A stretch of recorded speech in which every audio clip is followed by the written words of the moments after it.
Welcome to the Parsha Perspective. Each week, we will delve deep in a weekly Torah portion to find a practical and insightful way to enhance your daily life.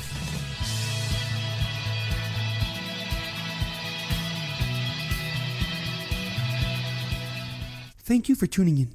My name is Shalom Yemini. Each week, we will look into the weekly Torah portion to find inspiration that will complement your daily life and intensify your connection to God.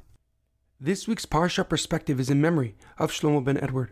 May his soul be uplifted and his memory a blessing. This week's Parsha Perspective is in honor of Sasson Betzalel ben Batya and Yossel ben Devorah. May they have a quick and complete recovery. This week's Parsha Perspective is dedicated by Kovalsky Realty. I hope each of you took advantage of the incredible journey that began in the month of Elul and culminated at Simchas Torah. For it is this spiritual awakening that gives us a necessary motivation to keep fighting for another year. As we enter the new year with a clean slate, we also restart the cycle of reading from the Torah, which begins with Parshas Bereishis. However, we must understand that it is not just a physical cycle, but rather a spiritual one as well. We have the opportunity to gain a more profound understanding of the Torah and its lessons. For each year, a unique level of spirituality is given to the world which is relevant to that day and age. The Torah begins with the words Bereishis bara Elokim es hashamayim ve'es ha'aretz. And in the beginning, God created the heaven and the earth. The Parsha then goes through what was created on each day. The first day, God created light and darkness. On the second day, He created the heavens and divided the upper waters from the lower waters. On the third day, He put boundaries between land and sea and put trees on the earth. On the fourth day, He created and positioned the sun, moon, and stars. On the fifth day, He created fish, birds, and animals. On the sixth day, He created the first human being, Adam HaRishon.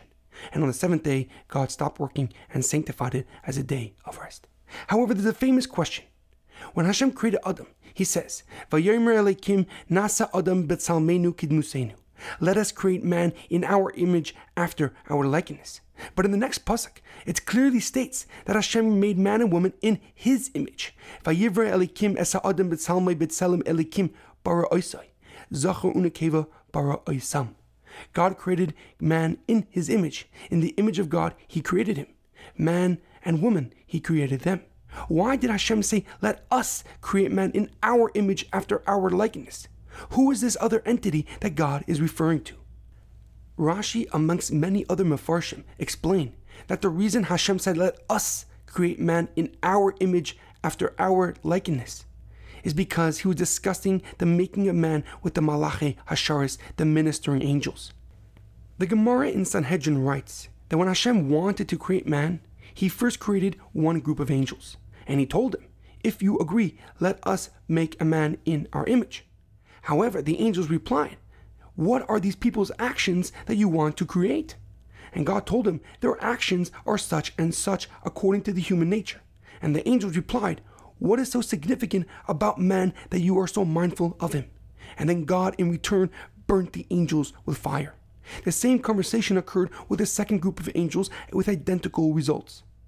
When Hashem created the third group of angels and asked them, they replied, the entire world is yours, and whatever you wish to do in your world, do. And then God created Adam, the first person. However, there's a deeper and more profound explanation. That God was speaking to mankind that He was about to create. He is telling every single person, let us create you. God did His part by making you, your personality and abilities. However, only you can fulfill and complete the vision that God has in store for you. And when you follow the Torah and keep the mitzvahs, Hashem helps you achieve and complete your real capabilities. When you are connected to Hashem, He gives you a glimpse of who you are and what you can become. And this will hopefully motivate you to aim higher and reach further than you ever thought possible, completing the process of creating you. In our daily life, it is imperative that we understand that real change starts within you. For only you know what work needs to be done to get to a greater level. And with every objective you complete and goal you accomplish, you bring yourself closer to achieving your dreams and reaching your potential. This lesson is ever more prevalent as we begin a new year filled with endless possibilities and opportunities. The only thing that needs to be done is to look inward to see which path you should take. There is an amazing quote that I once heard. Change starts with you, but it doesn't start until you do. Have a great weekend and good Shabbos.